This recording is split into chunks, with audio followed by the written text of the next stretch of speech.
podemos celebrar en el local de la iglesia. Damos gracias al Señor que nos permite reunirnos y juntos adorarle de una forma cantada, leyendo su palabra y orando y también escuchando lo que nos quiere decir a cada uno. Me gustaría comenzar con un versículo. Es Juan capítulo 5 y el versículo 24, palabras de Jesús que dice lo siguiente: ciertamente os aseguro que el que oye mi palabra y cree al que me envió tiene vida eterna y no será juzgada, sino que ha pasado de la muerte a la vida. Y me gusta cómo comienza esto, ciertamente, es una seguridad, no es algo que dice, bueno, quizás, puede ser, a ver cómo va la cosa, no, ciertamente os aseguro que el que oye mi palabra y cree que me envió tiene la vida eterna. Y eso, entre otras cosas, vamos a estar considerando esta mañana, pero para comenzar vamos a comenzar con el himno 122, que está relacionado un poquito con lo que acabamos de leer, grata certeza. O como dice el original, que se escribió en inglés, es bendita seguridad. Es una seguridad. Soy de Jesús, hecho heredero de eterna salud. Su sangre pudo mi alma librar de pena eterna y darme la paz. Pues vamos a ponernos en pie y vamos a cantar este himno 122.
Si os queréis sentar, vamos a tener una nueva lectura que va a estar relacionado con el mensaje que quiero compartir con vosotros esta mañana.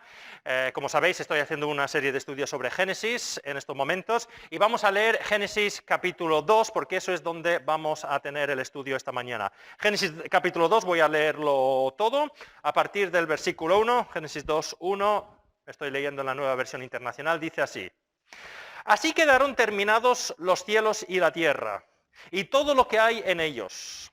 Al llegar al séptimo día, Dios descansó, porque había terminado la obra que había emprendido. Dios bendijo el séptimo día y lo santificó, porque en ese día descansó de toda su obra creadora. Esta es la historia de la creación, de los cielos y la tierra. Cuando Dios el Señor hizo la tierra y los cielos, aún no había ningún arbusto del campo sobre la tierra, ni había brotado la hierba, porque Dios el Señor todavía no había hecho llover sobre la tierra, ni existía el hombre para que lo cultivara. No obstante, salía de la tierra un manantial que regaba toda la superficie del suelo. Y Dios el Señor formó el hombre del polvo de la tierra y sopló en su nariz hálito de vida, y el hombre se convirtió en ser viviente. Dios el Señor plantó un jardín al oriente de Edén y ahí puso al hombre que había formado, pues el Señor hizo que creciera toda clase de árboles hermosos, los cuales daban frutos buenos y apetecibles. En medio del jardín hizo crecer el árbol de la vida y también el árbol del conocimiento del bien y del mal. Del Edén nacía un río que regaba el jardín y que desde ahí se dividía en 4 ríos menores. El primero se llamaba Pisón y recorría toda la región de Havilá, donde había oro. El oro de esa región era fino y también había ahí resina muy buena y piedra de ónice. El segundo se llamaba Gijón, que recorría toda la región del Cus. El tercero se llamaba Tigris, que corría al este de Asiria. El cuarto era el Éufrates. Dios el Señor tomó al hombre y lo puso en el jardín del Edén para que lo cultivara y lo cuidara. Y le dio este mandato: puedes comer de todos los árboles del jardín, pero del árbol del conocimiento del bien y del mal no deberás comer. El día que de él comas, ciertamente morirás. Luego Dios el Señor dijo: no es bueno que el hombre esté solo. Voy a hacerle una ayuda adecuada. Entonces Dios el Señor formó de la tierra toda ave del cielo y todo animal del campo, y se los llevó al hombre para ver qué nombre les pondría. El hombre les puso nombre a todos los seres vivos, y con ese nombre se les conoce. Así el hombre fue poniéndole nombres a todos los animales domésticos, a todas las aves del cielo y todos los animales del campo. Sin embargo, no se encontró entre ellos la ayuda adecuada para el hombre. Entonces Dios el Señor hizo que el hombre cayera en un sueño profundo, y mientras éste dormía, le sacó una costilla y le cerró la herida. De la costilla que le había quitado al hombre, Dios el Señor hizo una mujer y se la presentó al hombre, el cual exclamó: este sí es hueso de mis huesos y carne de mi carne. Se llamará mujer porque del hombre fue sacado. Por eso el hombre deja a su padre y a su madre y se une a su mujer, y los dos se funden en un solo ser. En ese tiempo el hombre y la mujer estaban desnudos, pero ninguno de los dos sentía vergüenza. Pues pedimos al Señor que nos vaya hablando por esta serie y lo que vamos a ver hoy en Génesis capítulo 2.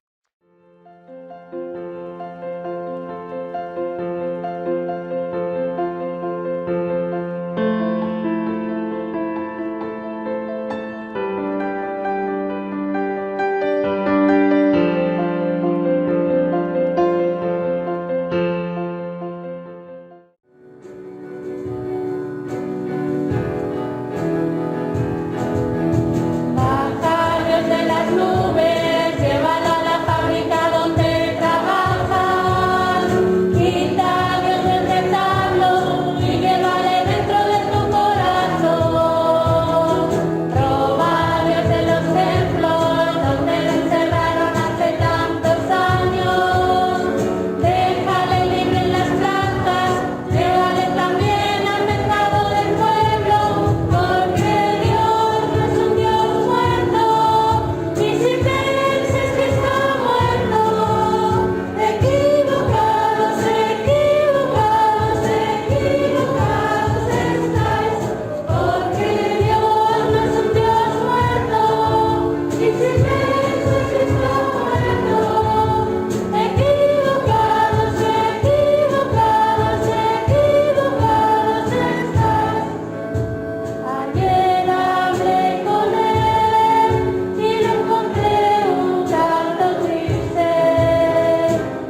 Señor Jesús,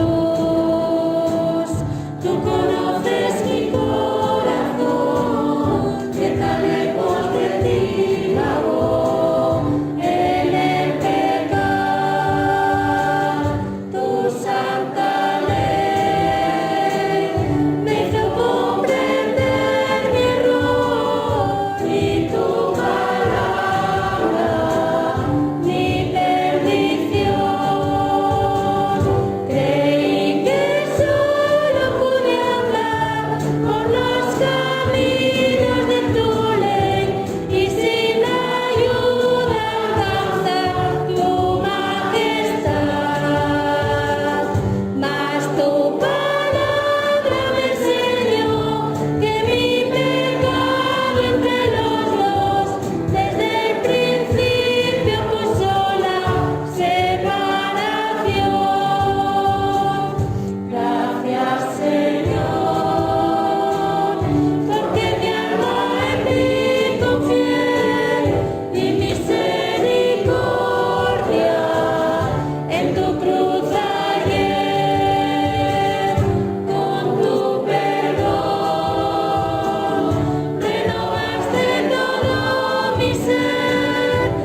Vamos a abrir nuestras Biblias entonces en Génesis capítulo 2, ya lo hemos leído y como he dicho al inicio del culto, pues hoy vamos a continuar o vamos a seguir con esta serie de estudios que tenemos de los primeros capítulos de Génesis. Este ya es el tercer estudio que vamos a hacer. Los otros dos ya están colgados en el canal de YouTube. Hay una carpeta que pone mensajes de Génesis y si os habéis perdido alguno de los estudios, pues podéis entrar ahí y poneros al día.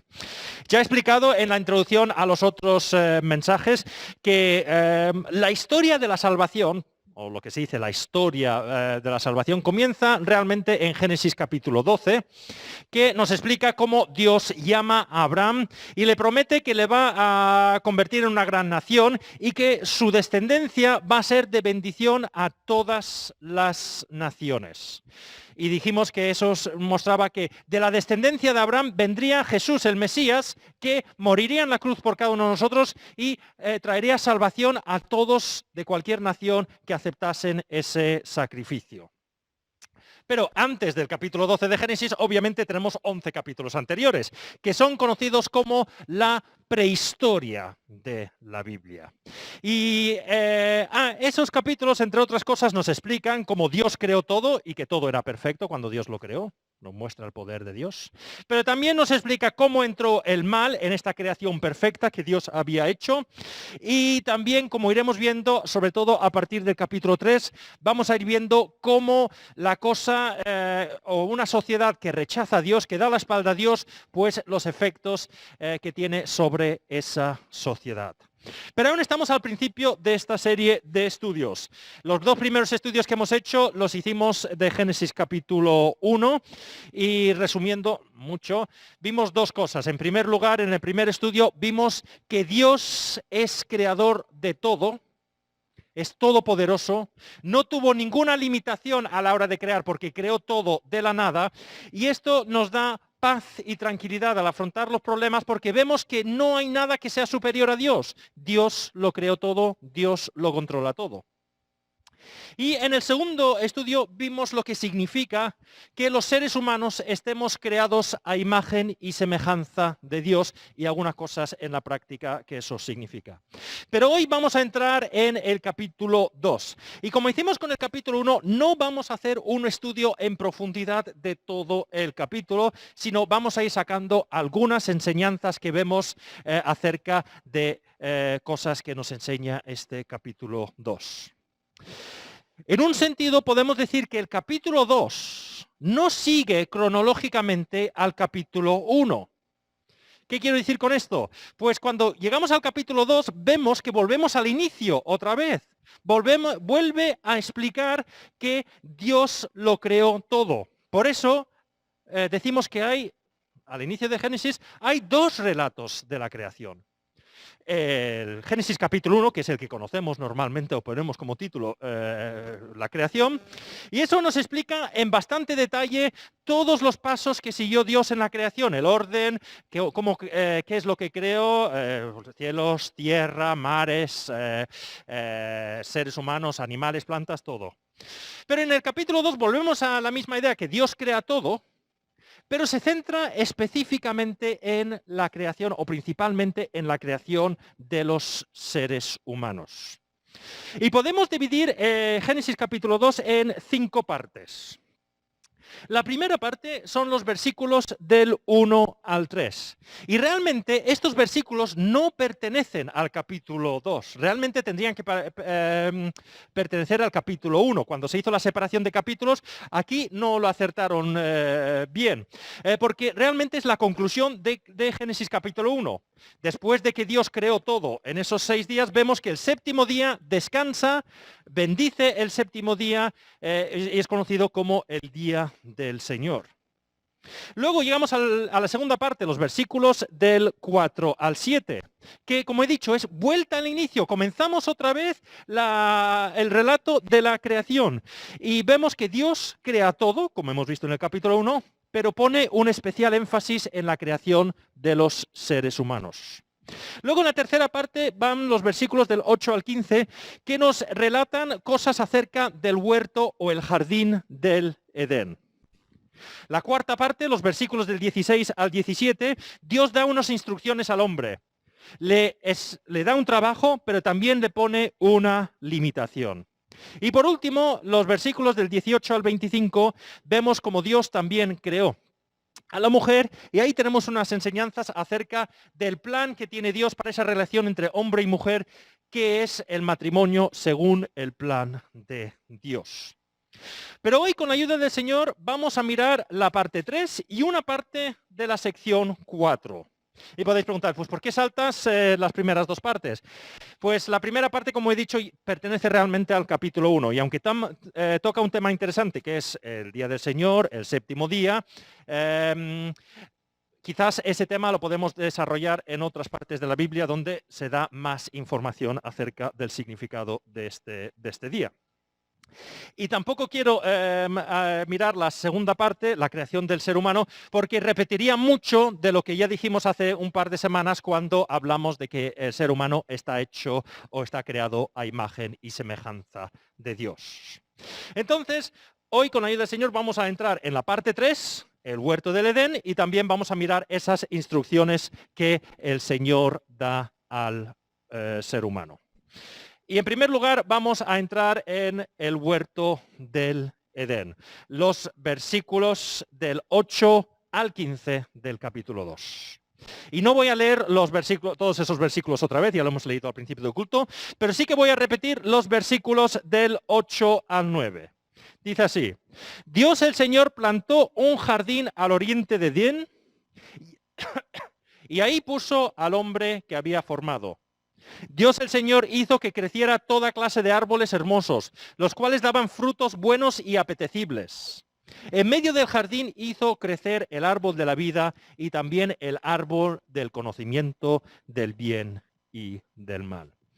Y vemos aquí que después de la creación del ser humano, Dios creó un huerto, un jardín, según la traducción que tengáis, al oriente de Edén. Es verdad que aquí no nos dice que el huerto se llamaba Edén, nos dice que estaba al oriente de Edén. Pero es verdad que en otra parte de la Biblia, incluso en los capítulos 3, vemos que ya se refiere al jardín de Edén. Pero lo importante de este huerto no es dónde estaba. Y hay mucha gente que ha leído los versículos que van del 10 al 14 para intentar encontrar exactamente dónde se encontraba el huerto del Edén. Pero dónde estaba no es lo más importante. Lo interesante es lo que significa la palabra Edén. ¿Qué significa la palabra Edén? Pues la palabra Edén es un nombre que tiene una raíz que significa deleite, significa placer. Y esto es muy importante tenerlo en cuenta.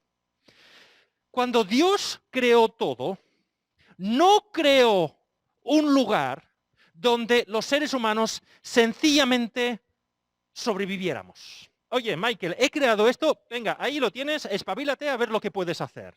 No, el relato de Génesis no nos explica, no nos relata que Dios creó un sitio donde el ser humano pudiese sobrevivir, sino es un lugar donde podía desarrollarse y vivir en plenitud. Por eso habla el versículo 9 que Dios, el Señor, hizo que creciera toda clase de árboles hermosos, los cuales daban frutos buenos y apetecibles. Eso simboliza que era un sitio de abundancia, donde el ser humano no sencillamente sobrevivía, sino vivía plenamente. Vivía como Dios quiere, que es una vida plena. Y eso es lo que tenemos que tener claro. Dios quiere para el ser humano una vida plena. No quiere que sencillamente sobrevivamos. Sabéis, los que escucháis los mensajes, que tengo algunos versículos favoritos que repito varias veces en diferentes mensajes. Y uno de mis favoritos es Juan capítulo 10 y el versículo 10. Jesús habla y dice: el ladrón no viene más que a robar, matar y destruir. Yo he venido para que tengáis vida y la tengáis en abundancia. Dios no solamente nos quiere dar vida, sino nos quiere dar una vida plena, una vida en abundancia. Muchas veces pensamos que el mundo es un sitio donde tenemos que sobrevivir. Y si hay alguien aquí que me está escuchando y dice, estoy cansado de intentar sobrevivir, estoy cansado de luchar contra las dificultades que hay en este mundo, problemas económicos, problemas de salud, problemas de relaciones que tengo, sencillamente luchando cada día para sobrevivir, esperando llegar a la noche a ver si puedo descansar un poquito y el día siguiente vuelvo a comenzar. Ese no es el plan de Dios para nuestras vidas. El plan de Dios es una vida en plenitud, una vida en abundancia. El original en Juan capítulo 10 significa una vida que está tan llena que ya no cabe nada más, que no falta nada. Ese es el plan que tiene Dios para con nosotros. Y esto es muy importante. La vida cristiana no debe ser una carga. Y aquí tenemos que pedir perdón los cristianos de muchas veces cómo hemos presentado el mensaje de la Biblia. Porque demasiadas veces presentamos el mensaje de la Biblia como una cosa de cosas a las cuales tenemos que renunciar y otras cosas que tenemos que hacer con la esperanza de que cuando lleguemos al cielo, Dios me mirará y dirá, Michael, vale, renunciaste a esto, hiciste esto, vale, puedes entrar al cielo. Y mucha gente piensa y dice, Michael, yo respeto tu forma de vida, pero es que tienes que renunciar a tantos deleites y cargarte con un montón de cosas que tienes que hacer para esa posibilidad de vivir en el cielo. Y ese no es el mensaje de la Biblia. Eso es una invención humana. Eso es la salvación por méritos, por obras, por lo que nosotros hacemos. Y eso no tiene nada que ver con lo que dice la Biblia. La Biblia dice que la vida cristiana es una relación íntima con Dios, nuestro Padre, y una vida en abundancia. Y voy a poner algunos ejemplos. Podría poner muchos más. Y estoy seguro que cuando haya puesto estos ejemplos, algunos diréis, y podrías haber puesto este versículo también. Sí, pero es que la vida en abundancia es tan en abundancia que no tengo tiempo para describirlo solamente en estos pocos minutos que tengo. Pero la vida en abundancia, por ejemplo, entre otras cosas, significa una vida sin miedo al castigo. Romanos 8:1, y voy a leerlo en la traducción en lenguaje actual. Por lo tanto, los que vivimos unidos a Jesucristo no seremos castigados. Podemos volver a nuestro Padre, a tener esa relación con nuestro Padre sin el miedo de que si yo voy a Dios y me dice, oye Michael, ¿tú por qué vienes aquí? Después de todo lo que has hecho y tú sabes lo que has hecho, ¿me vienes ahora a pedir ayuda, a volver a querer tener una relación? Pero yo tengo la seguridad como cristiano, y eso es la vida cristiana, que Dios dice, Michael, yo sé cómo eres por dentro. Yo sé todo lo malo que hay dentro tuyo. Pero estás perdonado. No por nada que hayas hecho tú, sino que Jesús tomó tu lugar en la cruz y pagó esa multa. Y puedo tener esa relación con mi Padre ahora nuevamente, sin miedo al castigo. Tengo paz y sé que al final de mi vida, cuando me presenta el Señor, no voy ahí con miedo diciendo, bueno, esto es lo bueno que he hecho y estos son los malos. Vamos a ver cuál pesa más. No. El Señor dice, entra aquí, porque tus pecados han sido perdonados. Vivimos en paz. Ahora, la vida no va a ser perfecta hasta que lleguemos al cielo. No quiero engañar a nadie. Me encantaría predicar y decir, oye, convertiros y todo irá perfecto. No es así. Pero incluso en esta vida aquí en la tierra, podemos vivir de una forma plena. Podemos comenzar a disfrutar de esa vida plena. Porque la vida con Dios es una vida sin ansiedad. O debería ser una vida sin ansiedad. Ya que sabemos que el Dios Todopoderoso, el que crea todo, es nuestro Padre. Y nos va a dar lo que necesitamos. Mateo capítulo 6 y el versículo 31. Así que no os preocupéis diciendo qué comeremos o qué beberemos, con qué nos vestiremos. Los paganos andan tras todas estas cosas, pero el Padre Celestial sabe que necesitáis de todo esto.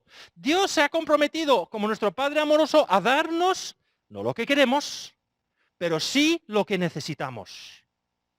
es una vida sin ansiedad.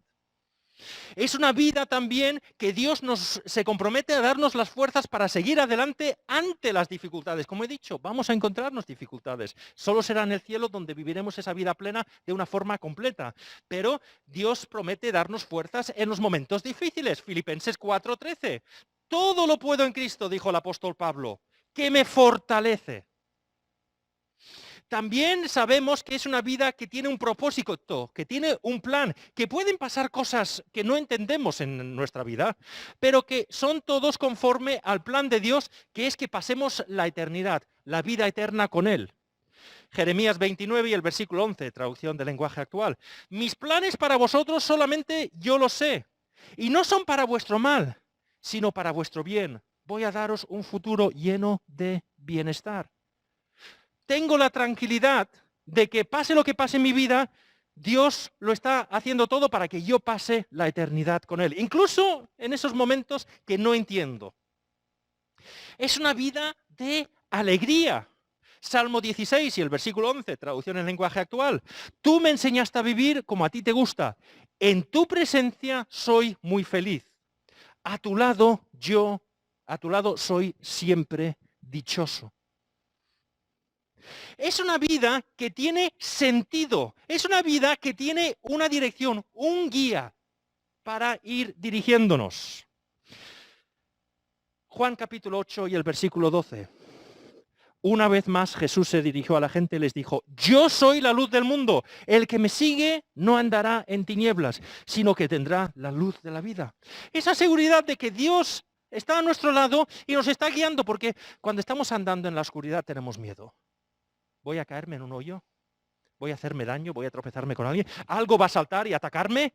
No veo, nos da miedo, por eso ponemos las luces. Pues el Señor dice, a mi lado, yo te doy paz, te doy seguridad. Y el mundo no da esto. Intentamos hacer ver que tenemos luz, dirección y seguridad y no lo tenemos. No sé si visteis ayer. Los que nos gusta el fútbol, llevamos esperando un año para la Eurocopa. Finalmente comenzó este fin de semana. Pasó una cosa terrible ayer en un campo de fútbol. Un joven de 29 años se desplomó. Tuvieron que reanimarle ahí en el campo. Durante 20 minutos estaban inseguros de que si sobrevivió. Gracias al Señor, sobrevivió. Esas cosas no las vemos en la tele porque intentamos esconder todo eso. Pero claro, cuando pasa en medio de un partido de fútbol que lo están emitiendo en todos los canales y veías a la gente. Y yo estaba siguiendo en Twitter todos los futbolistas diciendo nuestros pensamientos contigo, nuestras oraciones contigo y ponían el emoticono de la oración. Están desesperados. Porque no pensamos en estas cosas hasta que alguien se desplome delante nuestro. Y decimos, jolín, es un chaval futbolista de 29 años y está ahí luchando para sobrevivir. Los cristianos tenemos la seguridad de que nuestra vida va a acabar, pero vamos al Señor.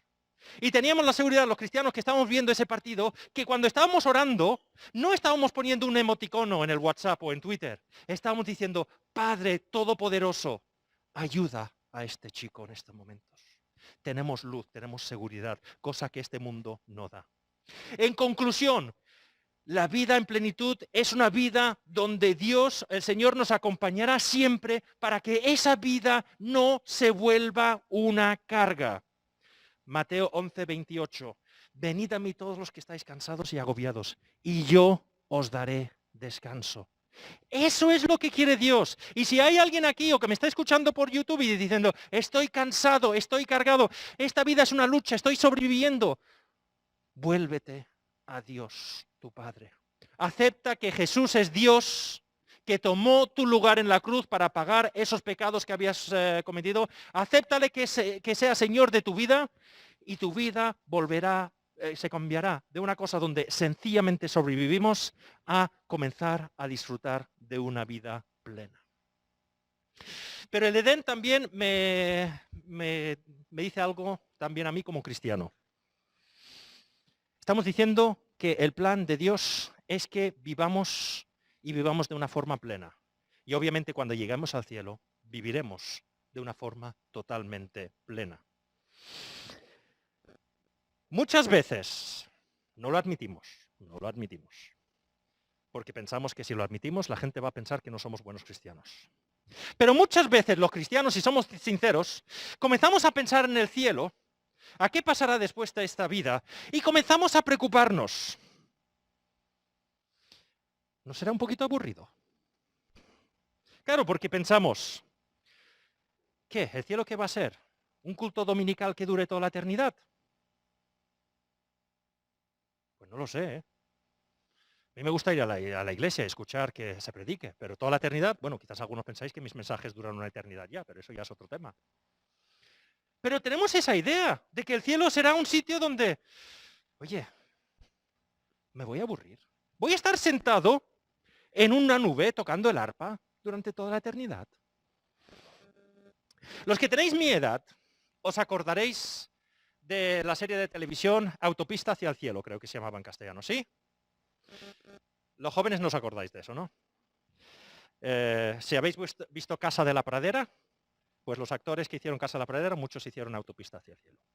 Autopista hacia el cielo era una serie de un ángel que era enviado por Dios al mundo para ayudar a las personas que tenían problemas. Pero si veías la serie te dabas cuenta que el ángel, el hombre que bajaba a la tierra, no era un ángel en el sentido que fue creado como ángel, sino fue un ser humano que murió, fue al cielo y Dios le dijo, oye, tengo unos trabajos, ¿quieres ir a la tierra otra vez? Sí, sí, claro. Y tenemos esa idea de que vamos a ir al cielo y vamos a decir, oye Señor, si tienes algún trabajillo para bajar a la tierra, envíame a mí, porque es que parece ser que aquí me voy a aburrir un poquito. Y tenemos esa idea del cielo. Pero volvamos a la creación original de Dios, Edén, donde podemos desarrollarnos y vivir de una forma plena.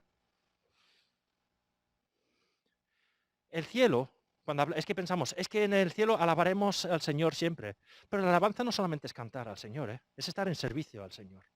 En el cielo vamos a vivir plenamente, vamos a desarrollarnos de una forma plena que aquí nunca podremos desarrollarnos.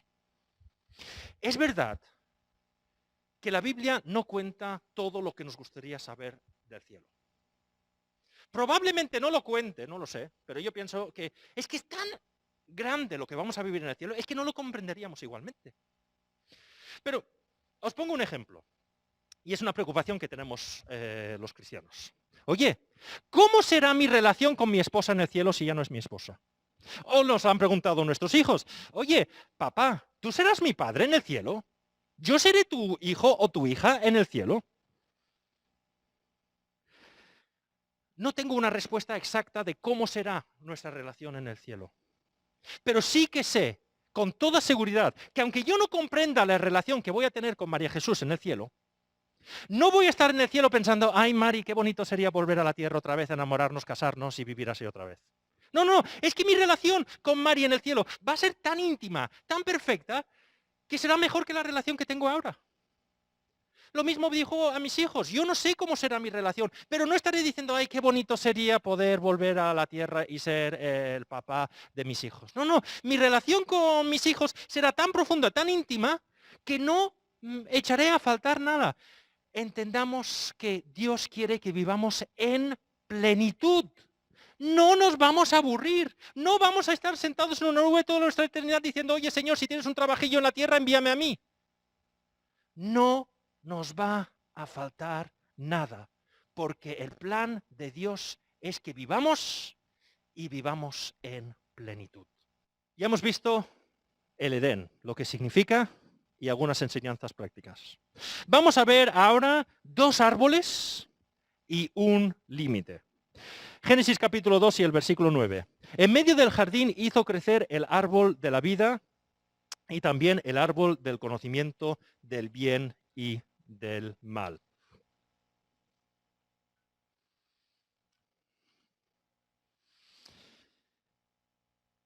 Muchas veces cuando pensamos en el jardín del Edén, pensamos en un árbol. ¿Vale? En el huerto de Edén no había un árbol. Alguna vez preguntaban, ¿cuántos árboles habían? Algunos dicen, no, habían 2. No, había muchos, ya hemos visto. ¿Vale? Pero hay 2 árboles que se mencionan con nombre en el huerto del Edén. Uno es el de la vida y el otro es el del conocimiento del bien y del mal. Pero antes de mirar el tema de los árboles, solo quiero mencionar una cosa. Se ha escrito muchas cosas acerca de estos árboles. Oye, ¿qué árboles eran? ¿Es verdad que era un manzano, como pensamos nosotros aquí en Occidente, donde se dice, no, es que Eva comió de una manzana? Nos sorprendería, pero si vamos a Israel, los israelitas piensan que era una viña. ¿Vale? Pero es que la Biblia no dice qué árboles eran. Pero se escribe, ¿qué tipo de árbol era? Oye, ¿estos árboles eran diferentes? Es que eran dos árboles gigantes, estos totalmente diferentes a los árboles que estaban a su alrededor. Oye, ¿eran árboles que tenían algo, que si tenían algo bueno, el árbol de la vida tenía algo bueno y si lo comías, pues te llenaba de vida y de bondad?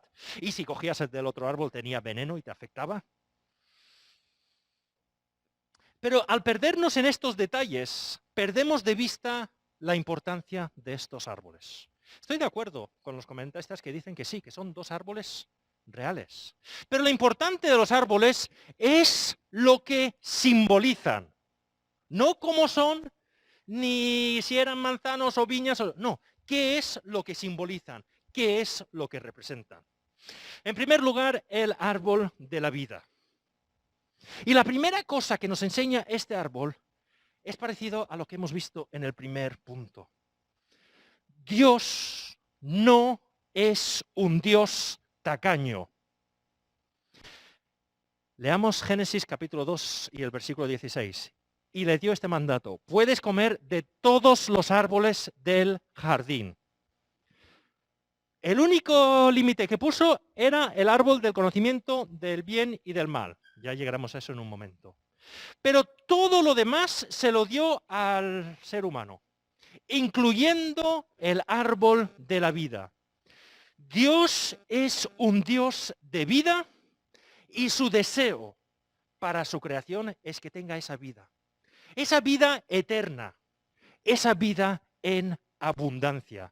No le prohíbe a Adán el árbol de la vida. No dice, no, esto es para mí. No, dice todo, incluyendo el árbol de la vida. Está diciendo que ese árbol simboliza que come para que vivas para siempre. Ese es el plan de Dios, la vida. El plan de Dios nunca fue la muerte. La muerte es consecuencia del pecado. Génesis capítulo 3 y el versículo 22, leemos lo siguiente. Y dijo Dios, está hablando, el ser humano ha llegado a ser como uno de nosotros. Esto ocurre después de que se ha revelado, después de que han desobedecido a Dios y han comido de ese fruto. El ser humano ha llegado a ser como uno de nosotros, pues tiene conocimiento del bien y del mal. No vaya a ser que extienda su mano y también tome del fruto del árbol de la vida y lo coma y viva para siempre. Entonces Dios, el Señor, expulsó al ser humano del jardín del Edén para que trabajara la tierra de la cual había sido hecho.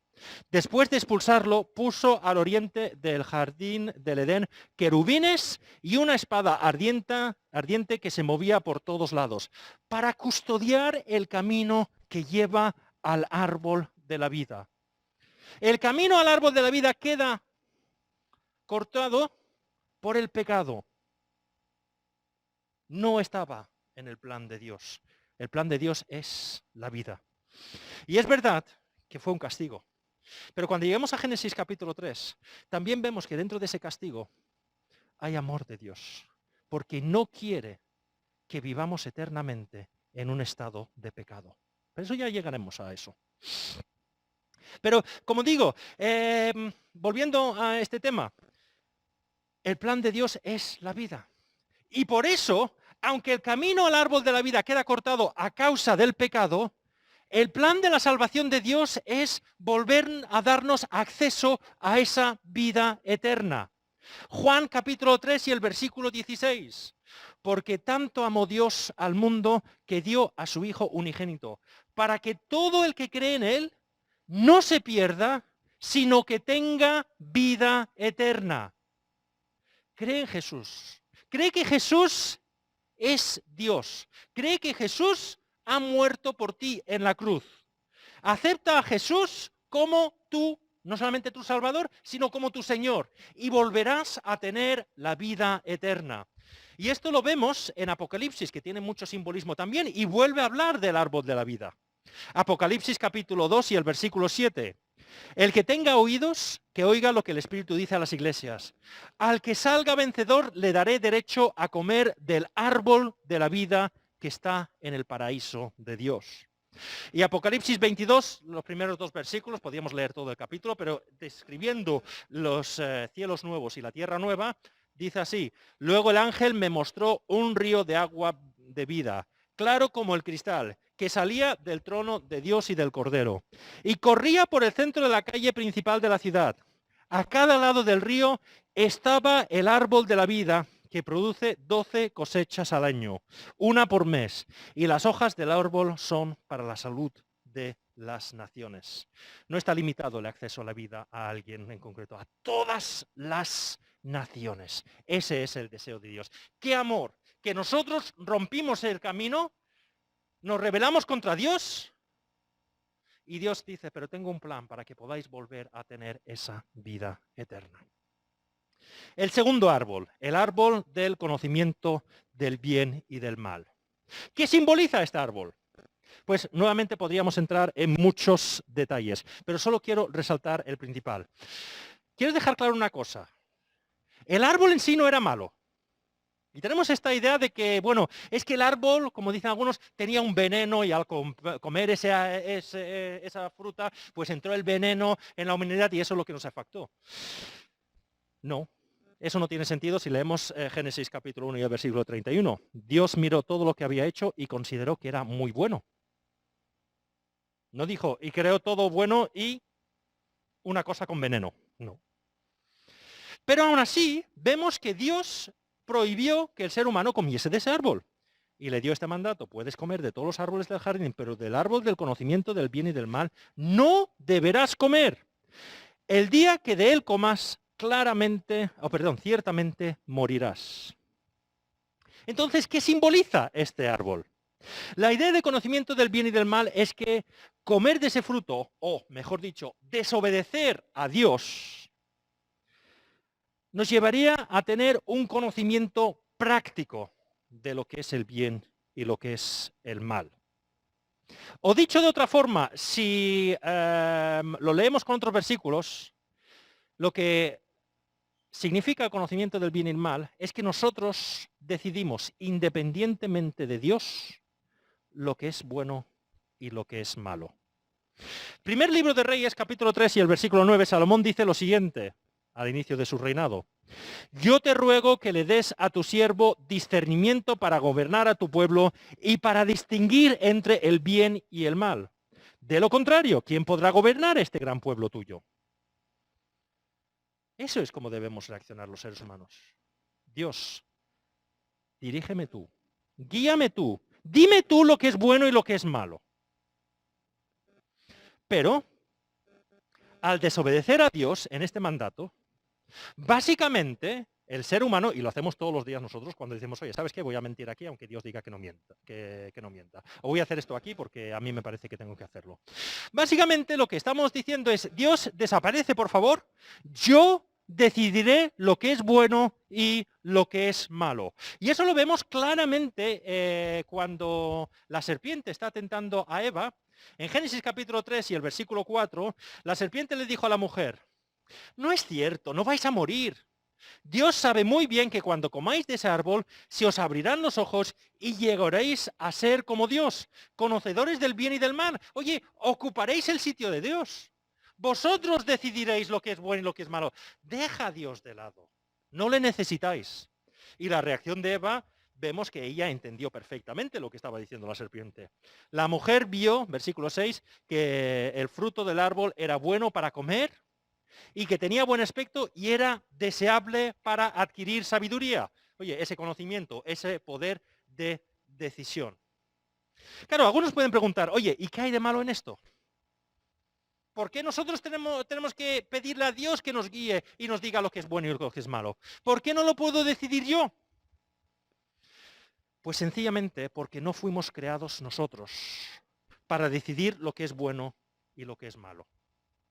Fuimos creados para tomar esas decisiones guiados por Dios. Recordemos lo que hemos dicho al principio del mensaje. Dios quiere que vivamos plenamente, en abundancia. Dios da a Adán y a Eva al principio todo. No es tacaño. Le dan todo. Todo lo que es bueno para ellos. Pero al decir, no comáis de este árbol, no os independicéis de mí, no decidáis vosotros por vuestra cuenta lo que es bueno y lo que es malo, no porque es tacaño, no dijo, oye, mira, esto es mío. Yo como Dios decido lo que es bueno y malo, vosotros acallaros, porque lo digo yo. No, no, no.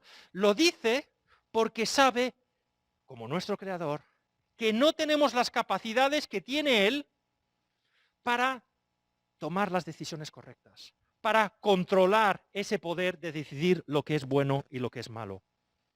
Básicamente me está diciendo, Michael, si tú decides lo que es bueno y malo, por ti, por tu propia cuenta, estarás haciendo algo para el cual no estás preparado, para el cual no tienes las cualidades para hacer. Yo no te creé con esas cualidades, con esas habilidades. Si tú tomas esa decisión, vas a acabar haciéndote daño. Y eso es lo que vemos, o vamos a ver, a partir del capítulo 3 de Génesis. El dolor y los problemas que causó que estemos intentando hacer algo para el cual no fuimos diseñados. Y lo que vemos en la historia del mundo. Porque el problema es que el momento que nosotros decimos, Dios, no te necesito, ya decidiré yo lo que es bueno y lo que es malo, el ser humano siempre se acaba escogiendo lo malo. El mal le controla. Y de ahí salen el odio, las guerras, la violencia, la polarización, las divisiones y todo lo malo que estamos viendo aquí sale del hecho de que estamos intentando hacer algo para el cual no fuimos creados. Es como coger un coche e intentar volar con el coche. El coche no está diseñado para volar, ¿a qué no, Sofía? ¿Qué pasaría con el coche? Se cae. Porque cuando diseñaron el coche lo diseñaron para ir por la carretera. Pues nosotros estamos haciendo lo mismo. ¿Yo puedo volar? No. Como ha dicho Sofía, vamos a acabar estrellándonos. Y eso es lo que pasa. A modo de conclusión, y ya entraremos en la segunda, en otras partes del mensaje o el estudio en las próximas semanas. Pero recordemos, Dios quiere que vivamos una vida plena. Si estás cansado de sobrevivir, vuélvete a Dios. Él quiere que vivas una vida plena. Ese fue su plan. Pero para vivir esa vida plena, hemos de reconocer quién es Él y quiénes somos nosotros. Someternos a Él y decir, Dios, acepto que Jesús murió en la cruz por mis pecados, que pagó la multa, porque tú dejaste claro que la multa por el pecado es la muerte, pero Jesús pagó esa multa. Pero vuelve a tomar tu lugar en mi vida. Vuelve a ocupar el trono. Ayúdame a someterme a ti y dejar que tú seas Dios y que yo sea tu creación. Pues que el Señor nos ayude. Amén.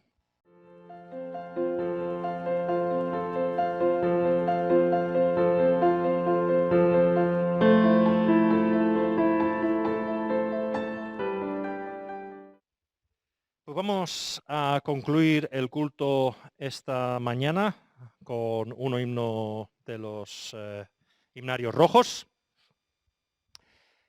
Y nos muestra lo que es la vida sin el Señor, una vida independiente de Dios, y lo que es una vida, como hemos dicho, volviendo al plan de Dios. Dice, vagaba yo, iba yo en el error, hasta que vi a Jesús, quien con el gozo de su amor llenó mi alma de luz. Como hemos visto, íbamos a oscuras, pero Dios nos ha iluminado. Y desde ese día tenemos gozo, alegría. Desde que a Jesús vi y a su lado fui, de su amor el gozo he sentido en mí. Y luego habla de que incluso en las tempestades, en las dificultades, como el Señor está con nosotros, podemos tener ese gozo. Porque, como dice el versículo 3, encontramos esa paz. Y acaba la cuarta estrofa diciendo que un día viviremos esa vida plena, de una forma completa, cuando lleguemos al cielo. Pues nos vamos a poner de pie y vamos a cantar este himno 330. Nada